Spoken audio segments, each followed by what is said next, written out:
Russia's President Vladimir Putin has warned of a global catastrophe if military tensions with North Korea continue to increase. Mr. Putin also dismissed the value of imposing further sanctions on Pyongyang, saying the country's leadership would rather eat grass than abandon its nuclear program. Meanwhile, South Korea has been holding more live fire drills and has been staging a major naval exercise off the country's east coast.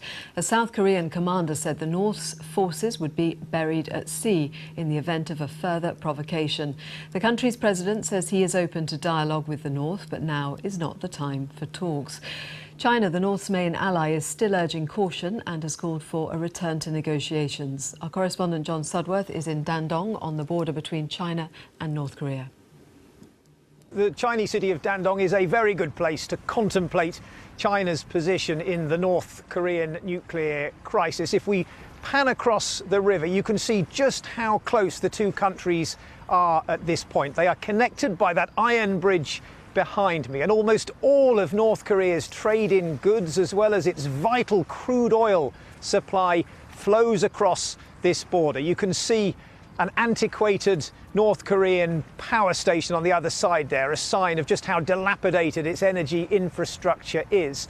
Donald Trump's argument, of course, is that China could, if it wanted to, simply force North Korea into submission by turning off this lifeline. But when you look at this proximity, you can see why the Chinese leadership see things very differently indeed. Their fear is that pushing North Korea towards regime collapse will bring chaos and instability, factional infighting, possibly even war, right up against this border. And that is why Beijing is insisting that it will not contemplate a total trade embargo. It will not contemplate talk of military options.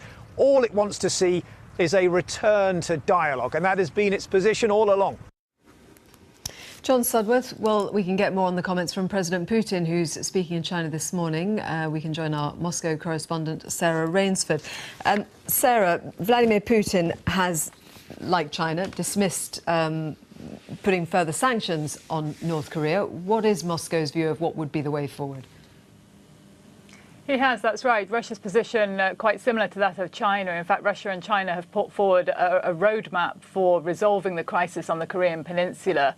And President Putin has made clear that whilst Russia sees the latest nuclear test by North Korea as provocative, as he put it, and he's condemned those, he doesn't think that sanctions are the way forward. In fact, he said that the North Korean leadership would prefer to eat grass than to end their nuclear program. So sanctions, he said, were a dead-end road. But also he was very strong, Mr. Putin was very strong in terms of what he called the military hysteria that he said was being whipped up over the crisis on the Korean Peninsula, saying that that was a road to nowhere, that this kind of rhetoric needs to end, and that all sides need to return to the negotiation table. Now, as Russia sees it, that means all sides, including Pyongyang. It's like China, pushing for a return to talks, and says the only way to resolve this crisis is through diplomacy. But it's difficult at this point to know exactly what influence Russia can bring to bear on the situation.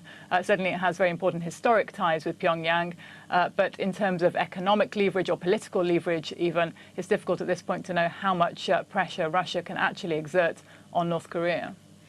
Thank you very much, Sarah.